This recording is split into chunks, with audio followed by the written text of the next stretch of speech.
Eh bien, bonjour à toutes et à tous. Bienvenue dans cette série d'interviews qui nous permet de mieux nous préparer à la soirée du 21 septembre 2022 à 20 heures, soirée au cours de laquelle nous allons ensemble incarner la paix et la nouvelle terre. Et tout au long de ce mois de septembre, j'ai le plaisir de recevoir un certain nombre, tous les participantes et participants de cette soirée. Et aujourd'hui, j'ai le grand plaisir de recevoir Thomas Dansembourg. Bonjour Thomas. Bonjour Thomas. Thomas est psychothérapeute, c'est aussi et surtout un des grands spécialistes de la communication non violente. Il est l'auteur de nombreux ouvrages, de best-sellers, dont un dont vous avez forcément entendu parler et qui est Cessez d'être gentil, soyez vrai. Et Thomas, j'ai envie de te poser une première question. Quand est-ce que tu as cessé d'être gentil et quand est-ce que tu es devenu vrai? C'est un processus qui est toujours en cours et qui a démarré il y a pas mal de temps. Oui, c'est vraiment un processus d'un jardinage. On ne devient pas du jour au lendemain qui l'on est vraiment en se défaisant des conditionnements multiples dont nous avons fait l'objet. Et je ne prétends pas, loin s'en faut, d'y être arrivé, mais j'y travaille tous les jours et je me sens de plus en plus vrai. Ça, c'est clair. Et quel a été le déclencheur de cette évolution? Une série d'événements, mais notamment mon premier métier. J'étais avocat dans mon premier métier et j'ai pu voir que beaucoup de conflits avaient trait à des malentendus et que les malentendus étaient une combinaison de mal exprimés et de mal écoutés.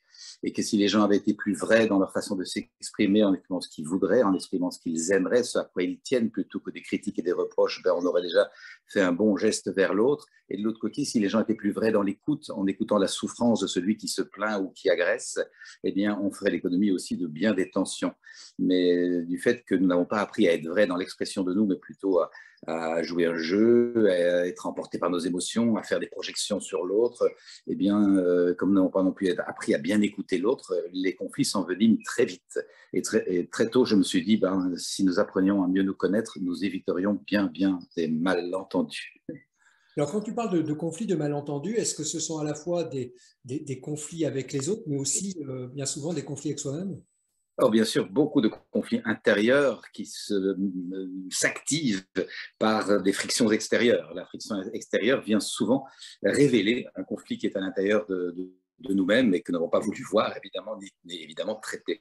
Et donc, tout l'enjeu de la pacification extérieure réside dans la pacification intérieure. Si j'ai réuni les parties de moi et que j'arrive à les réunir quand elles se divisent, parce que parfois, bien sûr, elles s'entrechoquent, si j'arrive à faire ce dialogue intérieur et à créer un nous intime, eh bien, mon attitude va être de co-créer du nous extérieur avec les autres. Bon, j'ai envie de te demander, qu'est-ce qui t'a donné l'élan de participer à cette soirée du 21 septembre 2022? Exactement la motivation qui m'a amené à écrire un petit bouquin qui s'appelle La paix, ça s'apprend, avec mon ami David Van Reybrouck, historien, journaliste, écrivain très connu, très apprécié en Belgique. Et nous avons écrit ce petit ouvrage à l'issue des attentats de France, le Bataclan, les terrasses, mais également de Belgique, l'aéroport et le métro, pour faire connaître deux choses, et c'est pour ça que je suis là.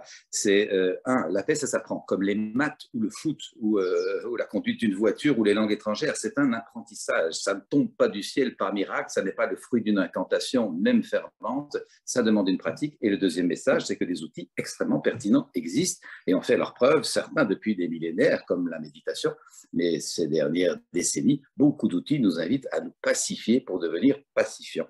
Et nous voulions donc faire passer ces deux messages-là pour que l'on arrête de croire que la paix est un truc bisounours, peace and love, qui ne s'adresse qu'aux gens qui fument des pétards, quoi. C'est pas ça. Et donc voilà, je suis heureux de participer à cet événement pour faire connaître ces deux enjeux-là. La paix s'apprend et nous avons des outils. Alors, à ton niveau, à toi, notamment celui de la communication non violente, est-ce que tu pourrais nous rappeler quels en sont les grands principes? La communication non violente est basée sur l'expérience que les êtres humains cherchent à prendre soin de leurs besoins, que nous avons tous des besoins qui sont parfaitement légitimes dans leur essence, mais qui peuvent être vécus de façon agressive si nous ne les connaissons pas et que nous ne les mettons pas en œuvre d'une façon qui respecte les besoins des autres. Donc nous avons besoin d'apprendre à bien connaître nos besoins pour bien se comprendre soi et formuler ce dont nous avons besoin plutôt que de passer à l'acte. Et nous avons besoin, en nous connaissant nous, de mieux comprendre l'autre et clairement, plus je me connais moi, plus je comprends l'autre, en sorte d'arriver à créer des rapports empathiques où nous allons gérer nos besoins de façon respectueuse tant de l'un que de l'autre. Il y a vraiment cette dimension communautaire qui m'est apparue d'emblée dans la pratique de la communication non violente et qui était d'ailleurs l'intention de son fondateur, c'est de créer quelque chose qui crée du nous, de la communauté. Et donc, c'est basé sur la conscience de nos besoins, dont les sentiments sont des signaux. Nous avons un tableau de bord fabuleux, au fond, mais complètement méconnu. Nos sentiments sont comme des signaux ou des clignotants sur un tableau de bord, et comme sur un tableau de bord de voiture, ils renseignent des fonctions qui sont ou ne sont pas remplies. Et donc, c'est très, très précieux. Les sentiments agréables renseignent des fonctions qui sont remplies. Quand vous allez bien, quand tu vas bien, quand tu es détendu, ravi, enchanté, soulagé, c'est que des besoins d'appartenance, de reconnaissance, de tendresse, d'accomplissement, etc., sont nourris. Inversement, quand tu es triste, déçu, découragé ou en colère, c'est que tes besoins ne sont pas nourris. Et donc, l'urgence, c'est de se connaître pour apprendre à identifier ce qui se passe en soi et le formuler par des mots. Alors, tu as eu l'occasion d'expérimenter ces techniques de communication non violente auprès de jeunes en difficulté, je crois. Est-ce que tu pourrais nous parler de cette expérience que tu as eue? Ah oui, c'est une expérience décisive pour moi. Quand j'étais avocat, je me suis ennuyé. Et j'ai heureusement subi mon ennui pendant quelques années. Je veux dire, heureusement, je me suis rendu compte de mon ennui après quelques années, c'est ça que je veux dire. Et je me suis dit, je veux faire autre chose. Moi, ces enjeux matériels, financiers ne m'intéressent pas. J'ai besoin de mettre au service. Et à l'époque, je ne savais pas trop comment. Alors, je me suis occupé d'une association pour des jeunes dits de la rue, des jeunes en difficulté, des jeunes pris dans la drogue, dans les gangs, dans la délinquance. C'est une activité bénévole à côté de mon travail qui m'a absolument passionné. Je m'en suis occupé pendant 10 ans et ça m'a vraiment fait pivoter à l'intérieur de moi-même. J'ai réalisé en observant ces jeunes que la violence extériorisée sur les choses ou les gens, ou la violence intériorisée, retournée contre soi, beaucoup d'automutilation, scarification, etc., de violence retournée sur soi. Au fond, la violence est un manque de conscience et de vocabulaire pour identifier mes sentiments et mes besoins. Si vous me voyez jusqu'en bas, je me frappe sur mon ventre pour montrer mes besoins, les sentiments et les besoins. Et quand je n'ai pas le discernement ni le vocabulaire pour réaliser que je me sens triste, déçu, découragé, seul, impuissant ou en colère, ou que j'ai peur, quand je n'ai pas le discernement pour faire le lien que je viens d'évoquer, les clignotants avec les besoins, que j'ai besoin d'appartenance, j'ai besoin de reconnaissance, j'ai besoin de trouver ma place, j'ai besoin de me sentir exister, j'ai besoin de me sentir vivant de tout mon être, j'ai besoin de comprendre ce qui se passe, j'ai besoin d'être compris, etc. Tous ces besoins fondamentaux, besoin de sens, évidemment, besoin d'amour. Quand je n'ai pas le discernement ni le vocabulaire pour connecter avec ce qui se passe en moi, ce qui est vivant en moi, eh bien, ça bouillonne, ça bouillonne, ça bouillonne, ça bouillonne, et puis, paf, ça pète. Et ça, c'est la mécanique que j'appelle la cocotte minute, la plupart du temps, nous avons tous vécu. Qui, parmi les personnes qui nous écoutent, n'a pas senti qu'à un moment, ça bouillonne, ça bouillonne, ça bouillonne, et puis ça pète. Ouais. Et on appelle ça souvent la goutte qui fait déborder le vase. Et on l'attribue à l'autre. Toi, tu es la goutte qui fait déborder mon vase. C'est quand même extraordinaire comme déni de responsabilité.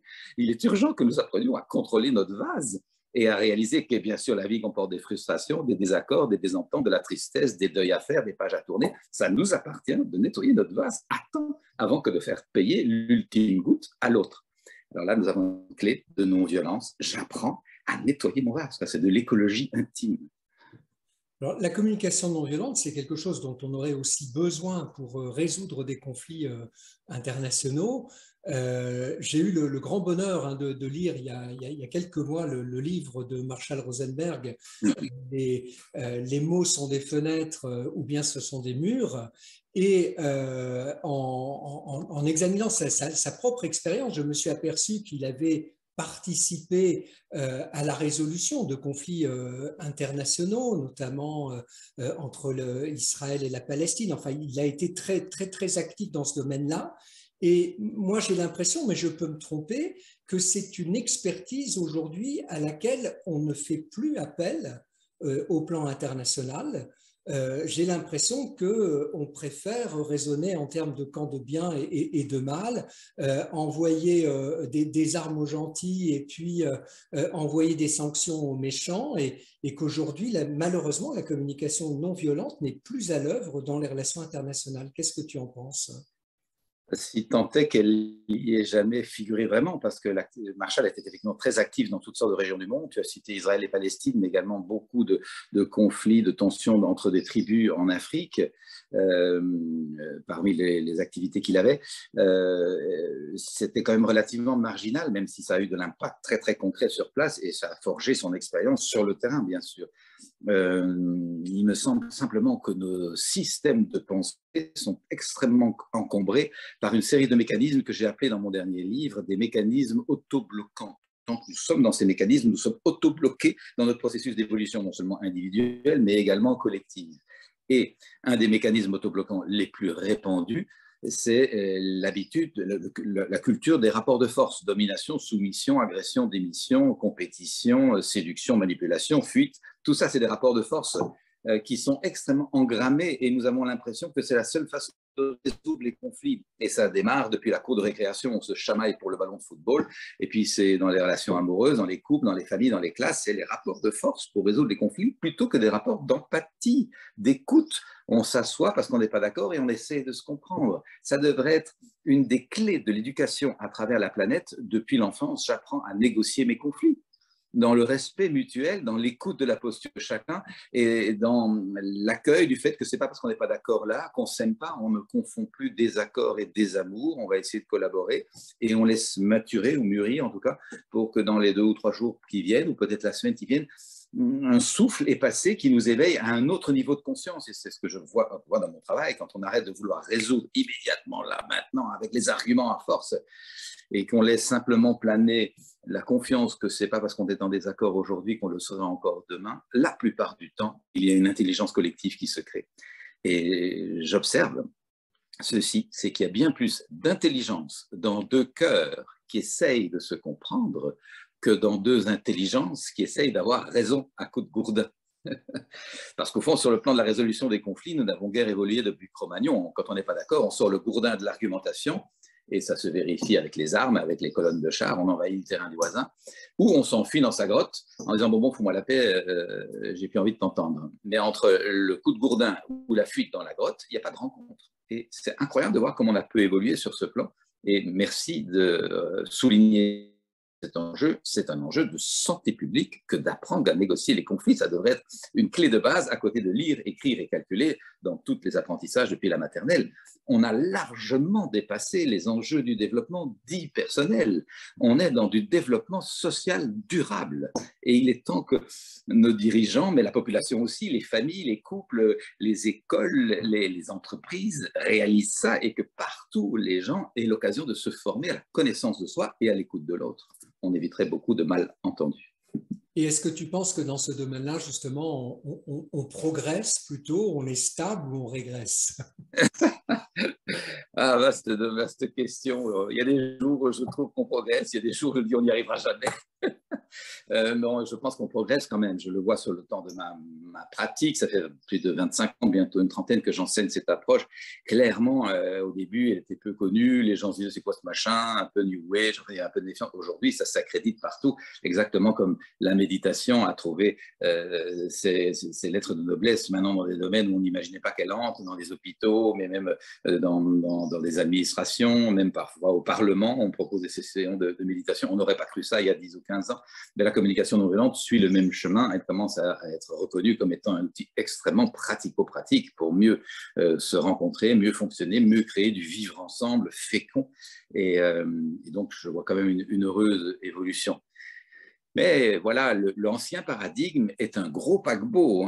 Pour le ralentir et lui permettre de tourner vers l'axe du nouveau paradigme, ça prend du temps et pas tout le monde est conscient de l'immense bénéfice qu'il y a à élever sa conscience et à regarder les choses avec une autre perspective. Pas encore beaucoup de monde. Donc, merci de faire des émissions comme celle-ci ou des rencontres qui permettent d'encourager l'éveil de conscience.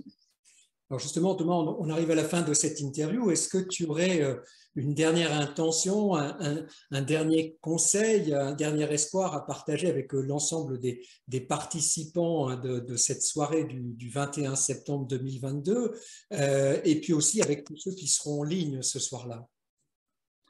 Oh ben, merci beaucoup de cette proposition. Ben, je ne pense pas faire de quelque chose d'extrêmement novateur par rapport à ce que les autres invités de cette rencontre diront. Je nous propose d'être vraiment cohérents, d'être alignés, de ressentir régulièrement dans notre cœur les valeurs que nous voulons vivre et de les mettre au monde, quoi qu'il advienne, d'être sincère, authentique, vrai, profond, inspiré et aligné sur ce que j'appelle dans mon travail notre fil rouge. J'ai acquis cette confiance depuis que je me suis occupé de gamins de la rue en déroute, mais également de clients quand j'étais avocat et puis après quand j'étais thérapeute de personnes qui venaient me consulter. Nous avons tous un fil rouge. Nous sommes heureux, joyeux, féconds, solidaires, partageants quand nous sommes alignés sur le fil rouge et nous sommes tristes, déçus, découragés, souvent avides et très très souvent égoïstes, parfois même agressifs lorsque nous sommes loin du fil rouge, pris dans ce que j'appelle des enfermements, dans des systèmes de pensée dont l'ancien paradigme. Donc, je souhaite encourager chacun à trouver son fil rouge, à s'y aligner et à incarner là où nous sommes les valeurs que nous voulons vivre. C'est la fameuse formule de Gandhi, be the change you want to see in the world, mais aussi be the love you want to see in the world. Alors, voilà ma proposition. Un très très grand merci Thomas et merci à vous toutes et à vous tous qui avez suivi cette interview. Je vous donne bien naturellement rendez-vous au 21 septembre 2022 à 20h sur cette chaîne YouTube pour ensemble incarner la paix et la nouvelle terre. Et d'ici là, je vous dis, eh bien, soyez en paix.